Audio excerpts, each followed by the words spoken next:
see that I'm in Bali having a fantastic time under palm trees. Really and truly, I'm doing a savage teacher training where I'm waking up at 5 a.m. every morning. Whilst I think certain things appear to be a certain way from the outside, I think you confuse the two. There will come a point where either through burnout or just lack of inspiration or motivation, you just won't want to do that. Time away from it could bring you a new perspective, inspiration. I just always think, what if it's not guaranteed? What if I don't get a 5 years time? I need to think of the here and now. I need to think of this week, next month, next year, and to prevent any sort of pleasure in my life right now, but potentially a better return in 5 years time. To me, I don't see that as a good investment. If you feel like what you're doing currently is making you happy, I don't think anyone should come in and tell you that you must do a certain thing. Definitely it's not. Just, does it make you happy? I could never cheat on someone. I could never kill someone. I physically don't have it in me. And then the more I was speaking to him, the more I was like, oh God, okay, if I have the capability to do all those awful things, then I really haven't done any work. This is why I won't call it a drug, because to me it's crazy. It is plant medicine. It's not something that numbs you to life. It's something that connects you to yourself more, to others more, that allows you to access a higher state of consciousness. Sensational. And go. Oh wow, that wasn't even set up yet. Oh, sorry, you ready? I just thought you were ready. I just assumed. We're doing it. All right. We're here. We're ready. We're Right. back with the beautiful, the Stop wonderful, the stunning, the talented Wow. Wow, you. Reka. It's Reka. We have this conversation In the- every time. Come on, Oh man. God. See, if you would have got it right, you should have been my all-time 24/7 hype man. Yeah. That would have. That was a Oh, you cracking did, intro. yeah. I know, it Ruined sounds so it. good. Yeah, it was really Ruined good. it. But welcome back. So good to be back. I love what you've done with the place. The setup is it's doing it. Listen, we're no longer in health and safety crisis. We're no longer in that shoddy setup. Thank God. I'm loving this. Oh, it's God. legit. It's legit. Your face is on camera and all sorts. I know. Wait, which one? All of So them. many. Okay, no pressure. I don't know which one's my All angle. angles. Oh Use a my good God. one. But thank you so much for joining us again. It's nice to have you. Why, thank you. I saw on your profile you've got the old episode linked to your profile, I do, think. yeah. And I was saying to Marcus, I was like, you can tell it's old. One, because it's only on Spotify, and it was in an era where we didn't know what was going on. So it's nice to have you Interesting. back. What has changed for you guys? I mean, apart from the aesthetic, the exposed brick is doing I a think lot we for now me. know what we're doing. We now know what we're trying to achieve. And we're not relying on people like you, who are wonderful guests, to get us through the episode. We can kind of contribute a little bit more. We can. than we I could felt like you previously. guys were contributing last time. Do you think? Yeah. Do you think? Yeah. Honestly, it was all a yourself. fever dream. It was all a fever. When was it that we did our last episode? Maybe like I last actually year? thought about this. I think I just got back from Bali because there was a lot of Yes. Bali chat. A lot of barley. February. I actually thought I probably should have re-listened to it just to know what I mentioned that time, so I'm not repeating myself. We've purposely just avoided that, which is why we're talking about something completely different this time. Oh, look at that. Would you look at that? Would you look at that? The thought. Well, yeah. So this time we are talking about work-life balance. Work-life balance. Okay. Yeah. So catch us up. Since the last time we saw you, what have you been up to? What have you been doing, work and otherwise? A lot more modeling and a lot more yoga. Amazing. What kind of jobs have you been doing?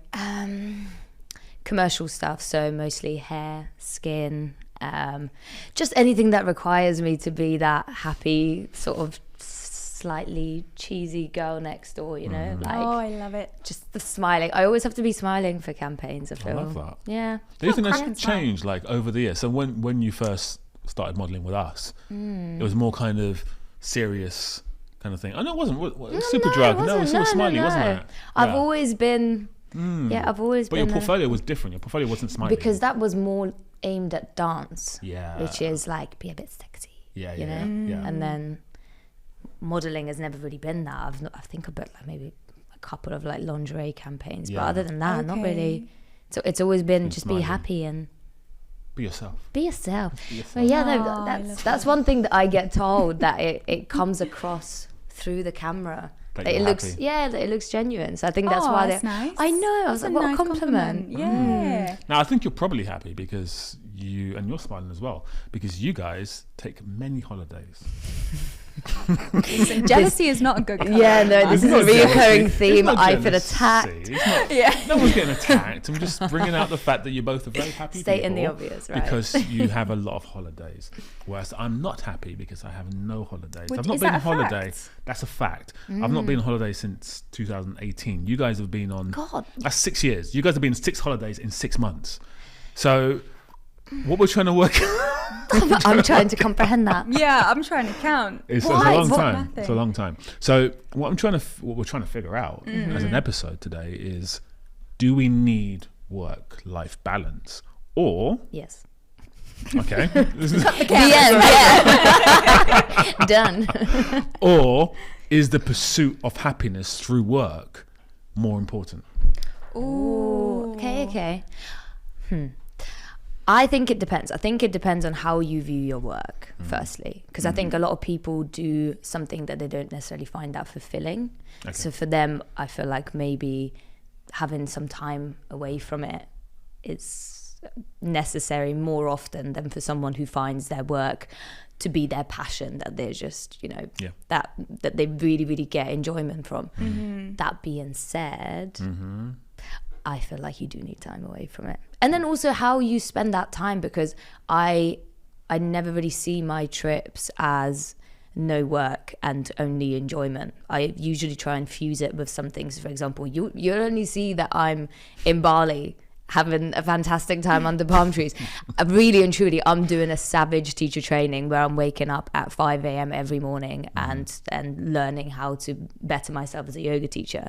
So whilst I think certain things appear to be a certain way from the outside, I think you confuse the two. Also, like how much I gained from traveling and how much that shaped me as a person, and then how I can bring that to my work. I think these are things that you don't necessarily see as like a work there and then, but it's almost work on yourself, right? To like become the version of yourself that you wish to be, or figure out what your authentic self is, and then how that will then translate into any work that you do, I guess.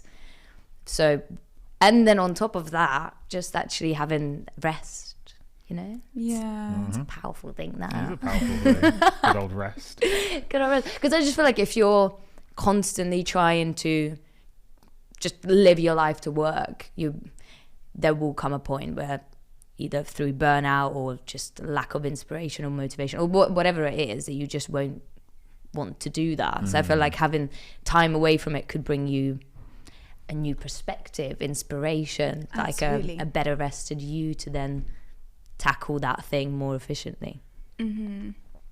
Yourself? I 110% agree with that. I think whenever I go on holiday, I don't necessarily fuse it with anything professional, purely because that's not the space that I'm in. But I appreciate that that's what you do.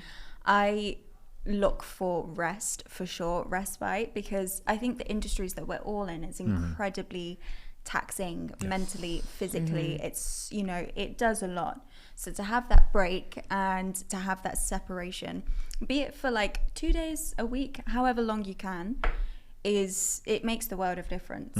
And just switching off and being able to, what I like to do on holidays as well is switch off and find ways that sort of fulfill me and enrich me, and like I can grow in my own space, because we're all growing every day, right? But when it comes to work kind of in your work life takes the priority. You're giving yourself to the industry that you're in, and you don't always have time for yourself. So to flip that on its head a little bit, what if you were to work a concerted period, say 5 years, 6 years, Right. collectively, no holiday, get yourself to a point where you're financially comfortable, so you can take, I don't know, 3 years off. Okay. Would that not be better No. than you finish? Reka is I giving wanted no fucks today. Running a tight schedule. Like, got places to be. If we can just cut this off. isn't that better than like popping in and out of these little holidays every now and again? Wouldn't it be nice to, like, for example, live in Japan for 3 years and live in the mountains and just like completely immerse yourself within an environment? Okay.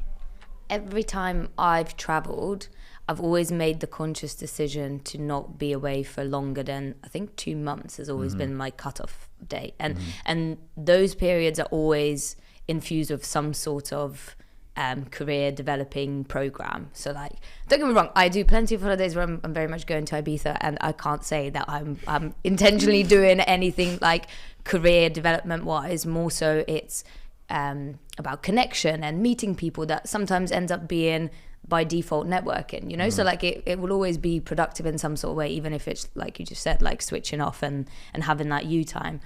But I've always found that any longer than 2 months, I would take it for granted. So like all the things that I'm, for example, going to the Philippines, like every morning, like the sunrise and the sunset and the being near the ocean, you're just like, wow, this is incredible, as if this is real life, you know. And I just feel like longer than that for me, it would just become just as mundane as London can get, you know. So like for me, I've never really aspired to do like take a whole year off from work and just do that. I personally enjoy having the hustle here and really getting to the point where I'm like, oh God, okay, I'm looking forward to having some time away from it, then completely switch my environment, really immerse myself in that, and then be like, okay, I've scratched that itch and I'm ready to come back. I'm ready to be part of like the hustle and the bustle.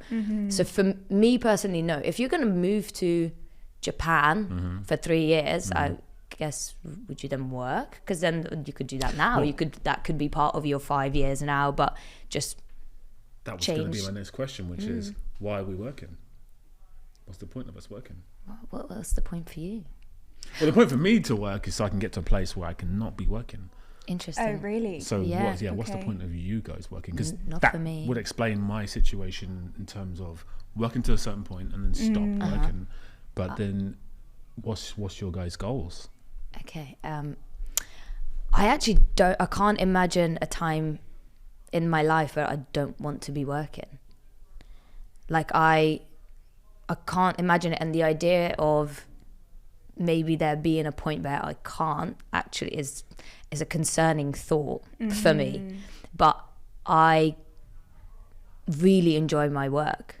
So like, I feel like, for example, whenever I teach yoga, I genuinely feel like such a useful member of society, you know. Like I think it's incredible that I get to walk into a room and literally shift the energy of the entire room and all the people in it within an hour, and I find it so fulfilling that I feel like I've really found my purpose in life, you know, where I'm like, I get to actually give something to people that fulfills them, that fulfills me, that, you know, it's just this like really, really positive thing in my life. So I'm actually quite scared for that time, and I'm no longer able to physically do that, or I guess I will have to just verbally do it.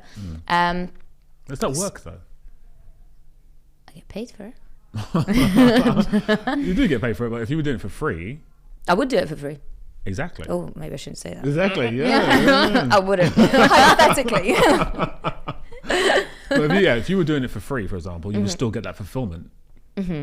So that wouldn't be work, would it?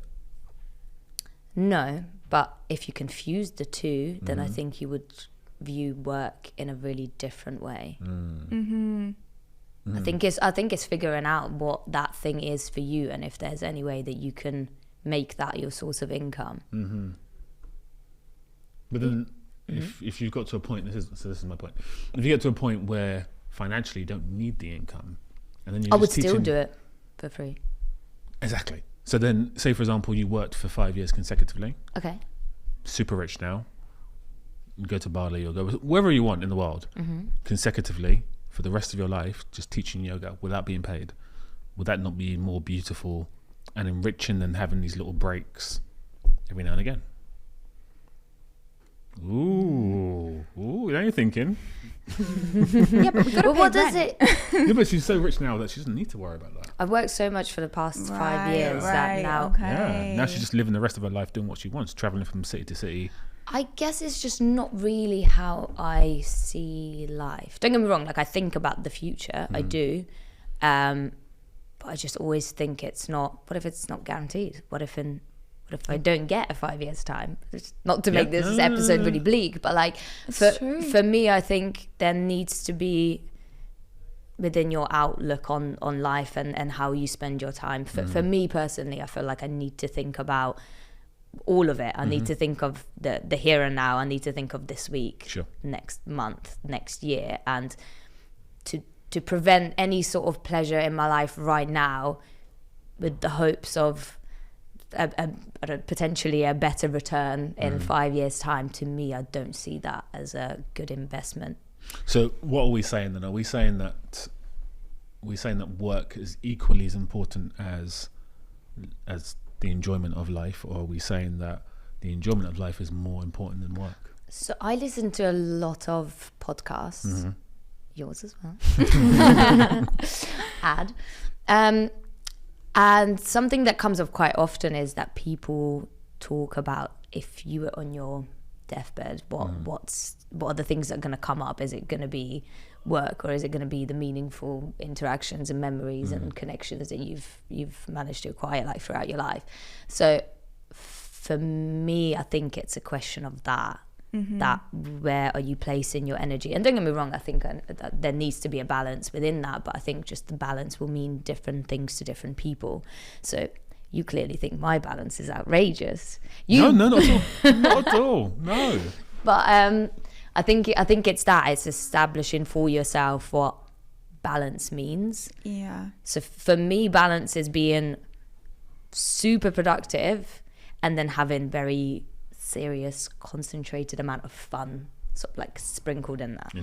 Nice. And then I will have periods where, so for me it's always summer, where there's not as much work in terms of modeling, and a lot of my friends also have time off, so then it's just a better time to, and same with my family, so it's a better time for me to travel more and work less. And then when it comes to this time period, autumn kind of leading up to winter, I tend to be work and not so much within holiday mode. So I think it's also like within the seasons and how it works for you, you can make these decisions. I don't it's like anything, I don't think there's the right or wrong answer. There's no like blueprint. No, I don't think so. I think it's a very personal thing, and what makes you happy. If you feel like what you're doing currently is making you happy, I don't think anyone should come in and tell you that you must do a certain thing. Definitely it's not. just, does it make you happy? Oh, that's the question. I don't know. What makes you, both of you, more happy? Work? Bit of a very subjective question, but what makes you more happy? Work or play? And you can't just say both. Which one makes you more happy? I think for me, it would be definitely play, because you're switched off, you're doing what you'd want when you want, and enjoying your time without the responsibility of work. What if you had to do that 24/7 for the rest of your life? I don't think I'd enjoy that. I think I'd need that balance of productivity, whether it be what I'm doing right now in my life or otherwise. And yeah. But why is that? Is that because you need a purpose and you feel like you wouldn't have that purpose if you were just chilling? I feel like for me, if I had one last hour and you gave me that decision to be like, would you rather work for the last hour of your life or play? I would say play. Of course. Yeah. But I think they serve different things. So I feel like play for me is connecting with people, like you said, like really letting go and being present and enjoying yourself, and anything that kind of revolves around love, which for me is a lot more profound than anything that I can get from my work, which is quite often linked to my ego. So whilst I feel like in a day-to-day life, I need that for my self-esteem or my self-worth or my, my place within society, for me to know that I'm contributing something, that wouldn't overpower play. If I had to choose, I think to have a happy life, I need both. I'm trying to detach from my ego more and more. I'm trying to figure out to what extent I should want to detach from it or be attached to it. But yeah, if you really have to choose one or the other, play. So if you could have ego death and purge your ego away, Do you think... Would I want it? Well, yeah, first of all, would you want to? And second of all, if you could do that, would play then become... The forefront. For sure, yeah.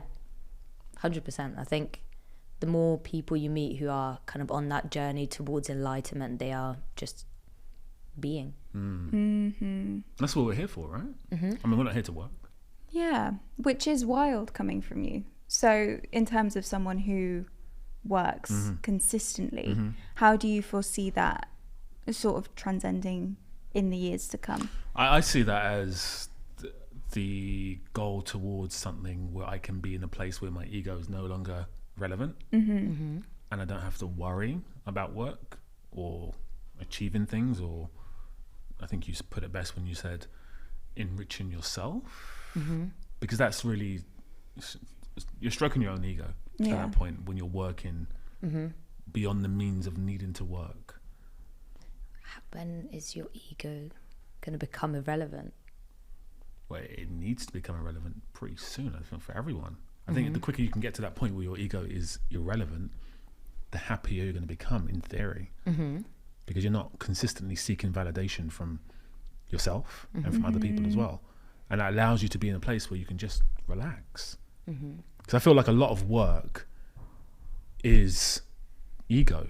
I feel that's what it is. I don't think it's financial all the time. Why do you think millionaires still want to make money, even though they don't need to? It's just ego. It's like purpose, ego. Get rid of that. And I'd rather spend that's why I work so hard now, so I don't have to work so hard or at all at some point in the future. Yeah. But to your point, your future's not guaranteed.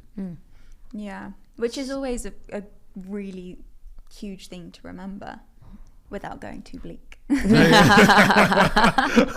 getting too morbid up in this episode. But it's true. But it's a gamble. It's a huge gamble. 100%. I think it depends on how you view it as well, because if you view it as, rather than trying to interpret it in a negative way, then it's actually really profound that you kind of seize the day and try and make the most of it. We, my sister and I, when we went to Bali, we met this guy who he was doing this kind of challenge at the time, where every day he had to do something that made him think that he didn't waste a day. So it was no wasted days, and every single day he did something that would kind of make him feel like that he had a successful day. So I think it's little things like that. Okay, so for you personally, if you had a chance to purge your ego right now, do you need it? You do, don't you? Right now you need it. Right now I need it to some extent. I think it brings the question that it depends what you're trying to achieve, right? I feel like life becomes a little bit difficult to navigate without that. So the more people that I've met who, I don't know if they would consider them, but I guess you can't consider yourself enlightened because then you're not. But more people that I've met who are kind of closer to that end goal, what I find is that they find it harder and harder to navigate themselves within society, because it's almost like the edge of you sort of disappears and you are everything and everything is you. So then if that's the case, then what rules even apply anymore? But where are boundaries? No need for boundaries. I am you and you are me, So then because of that, I've just found finding it pretty difficult to navigate life in this realm. Do I want that? Because at the moment I'm unbelievably happy where my life is, especially the people around me. Like I have an amazing circle of friends and very, very close relationships within my family. So the risk of that changing, or my ability to socialize or to meet new people or connect with people in general, I'm not sure. This is something that I've been thinking about quite a lot. Okay. I think. So you're thinking about not getting to the point where you're enlightened. Yeah, maybe not. I mean, this could change at any point, but at the moment, I haven't encountered people who I've met that far down the journey that I've looked at and thought I would like to trade with you right now. This is not to say that they could be a lot happier than I am, but I guess until you see your circumstances, something that you need to climb out of, something that like the risk of staying is more painful than the risk of pursuit, then you are just, but I'm very content with where I am. That's so beautiful. Yeah. You don't get many people who are as happy as like they claim to be as well, and you're saying it with your whole chest, and I think that's incredible. So you're happy to sort of suspend yourself where you are right now, but I feel like that could change at any point. I've said many things years ago that I think are ridiculous right now, so I'm very conscious of making any sort of statements that I won't want to stick to in the future. But right now I don't wish to have a full ego death. I think it's more establishing a healthier relationship with it. So one of the things that I found for me is that I haven't really been able to really acknowledge my own darkness, and that I think every year I title my years to be about something. So last year was my year of resilience. So I give this title at the beginning of the year, and then I try and act accordingly to work on that thing. This year was spirituality, and I think I haven't made a decision yet. I still have 2 months, but I think I want it to be about that, just kind of investigating my own darkness a little bit more, because I think my ego is so firmly attached to this idea of me being a good person that sometimes I can't. It's almost like when I was in my teens, I almost saw the world as good or bad, you know, like there's I remember I always used to say that there's different breeds of people, that like, you know, the cliche once a cheat always a cheat kind of thing. And then I think as you go on in life, you see that it's not so clear, and there's a middle ground. And I think I just made Reka be so firmly attached to this idea of me being a good person that I would like to kind of unpack that. So that would be the I guess an ego death to an extent that I would like to do and work on. But complete ego death, I'm not there right now. So you want to embrace the darkness, or explore it? Yeah, like acknowledge it, and then I guess embrace it to a certain extent, and then depending on what I find, make changes or embrace them. I think the question is, what is the darkness? Because this is what I don't know. Well, because I don't just mean for you, I mean for everyone. What is the darkness? Because I think darkness is really linked to how we behave in society, right? So, you know, we all have choice. Some of us choose to do things that are deemed as bad, but why are they deemed as bad? Like if you kill someone, is that a bad thing? But yes. Is that a joke? No, why is that a bad thing? Is that a trick question? Why is that a bad thing? Just harming others is, I can't describe that to be a positive thing. Yeah, taking someone's life. No, but I think I feel like that's an extreme. Can you give us a more realistic example? I was going to say a lot of the stuff that we have, a lot of these man-made laws and stuff like that are very I'm going to use the term biblical. They're very Stone Age. They're very much from the past. A lot of the laws that we have, like adultery and stuff like that, are from the Bible, from the commandments and stuff like that. So is cheating bad? Yes, you're being dishonest. If you say that you want to be in an open relationship and not make a promise that you would only be faithful with that person and promise to be faithful, then I so don't breaking think a promise is bad. Yeah, just living honestly and intentionally and authentically, I think. For me personally, I think different people will also have different kind of cut-off points at what is good or bad. It might be that something that I think is good you already think is bad, or vice versa. So I don't think, obviously there's a law helps with this. You can't just kill people. But I think within that there is a lot of grey area, and I think it's for you to kind of decide what where that cutoff point is for you. But I'm sorry. Do you want to ask a question? No, I don't want to ask a question. Just Look at the time. Yep. Okay. Yes. We'll I'm just saying because I can see you going on a tangent. That's all. You're right. No, but I'm so intrigued by the tangent.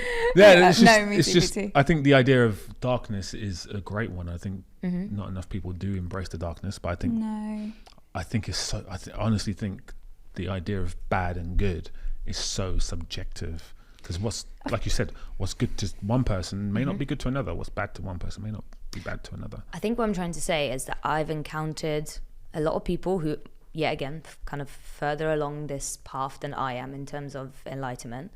And a lot of the things that they've spoken about is having this overwhelming sense of love towards everything and everyone. And my question was, I had this like really, really life-changing chat with this guy called Matt on my course.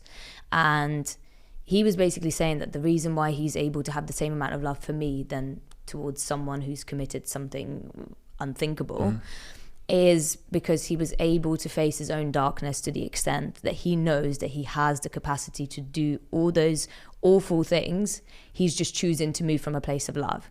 And he was basically suggesting that every single one of us has all of that whole range from evil to completely pure within us, and it's just a decision of what you would like to act on, which went completely against everything that I believed in, because I've always thought we're just wired different, you know, that like I could never cheat on someone, I could never kill someone, you know, I physically don't have it in me, like, and then the more I was speaking to him, the more I was like, oh God, okay, if I have the capability to do all those awful things, then I really haven't done any work, you know, to really try and delve into that and face that and acknowledge it, and some of it accept, some of it change, some of it, you know, intentionally move from a place of love. I feel like I made this decision when I was, God knows how young, super young, to be, Reka is a good person. She moves from a place of love. And I think since then I've been so firmly attached to that I've never really tried to see any other way. Yeah. But then my question is, so if you're moving from the place of being a good person, why would you need to embrace the darkness? Because you're already moving in a positive way, in a positive light. Because I can't say that I would love you the same way as someone who would hurt my family. I can't have, at the moment, I can't feel the same amount of love and compassion towards people that I think do evil things, because I don't understand it. Okay. To me, it doesn't make sense how someone who is supposed to be the same as me can do those unthinkable things to other people and inflict any sort of pain or harm on to others. If I understood that I could just as easily do that to someone given the right circumstance, I would be able to be more forgiving, you know, and have that level of understanding and empathy towards them. At the moment, I don't think I could kill someone. I really don't. So then how would you get to that point? By kind of facing your own darkness and seeing that maybe if you had their upbringing and their life and their experiences and traumas, maybe you could, and maybe you would have done the same thing. Right. So putting yourself in someone else's shoes, essentially. I think there's many different ways of going about it. I don't necessarily think it's like one specific you know, you take this program and you do the however many steps. I think there's loads of different ways. He had like a really mystical experience, or like several. I'm sure that it happens to, maybe you could be in a certain circumstance that all of a sudden brings out a side of you that you never thought you'd have, like try and hurt my family, maybe I will get to meet a very different Reka, you know. So yeah, I don't necessarily think there's like one specific set way of doing it, but what I do know is that I really haven't done that. Okay. So I would say my negative trait is, my most negative trait is that I really haven't done that work to explore that, which is not great. I should. Yeah. I will. Maybe next year. Maybe. Is that going to be the theme of next year, do you think? I think so. Yeah. Maybe something even more profound will come up in the meantime. I also am trying to make sure that it doesn't become like an overly negative experience, you know, like yeah, how it's not overshadow everything that's going on in your life right now. Yeah, like I want to have a positive time in life, and I do. So I think it's just making that a theme. So I think the reason why it's been slightly off-putting is that I don't want it to become this like overwhelming, really dark period of my life where I'm like, God, I'm actually not that great. Yeah, because I see that parallels with a lot of people who seek things like therapy and self-help is like opening this Pandora's box to all this darkness that they've repressed, and I can see that sort of parallel in that, in the sense that you don't want to, you know, open Pandora's box essentially for it to overshadow. But I think the self-awareness is key when it comes to these kind of journeys. Totally agree. I actually thought about this because oh sorry, no, you go. No, you were saying something important there. Go for it. No, that when I was in my early 20s, we used to have this, like, it was kind of a joke, but at the same time I almost think it was like it had this as a byproduct. It was a quite empowering message of self-love in there, that every year when on New Year's we would say, New Year, same us, as if to be like, we're already great, like what is there to improve on? And I just feel like it's becoming funnier and funnier as I think back, because I feel like the self-love right now is that doing the work, you know, and trying to figure out who I really am and peel those layers back of like what society wants me to be, what my parents want me to be, of like just who really are you, and that is constant work. So like for me to say right now, New Year, same me, it sounds not that great. At the time it was like a really positive thing of like, oh, you're already doing great, just keep going kind of thing. So yeah, that was that's always a funny thing to like think back on, like how much you change and how these things completely become an entirely different thing in the future. Love that. We're gonna wrap up very soon. I just want to ask one thing, because I want to delve back into the darkness thing. Okay. What's good and what's bad. Got Marcus with the darkness. Yeah, I love this. So a lot of people would consider taking drugs bad.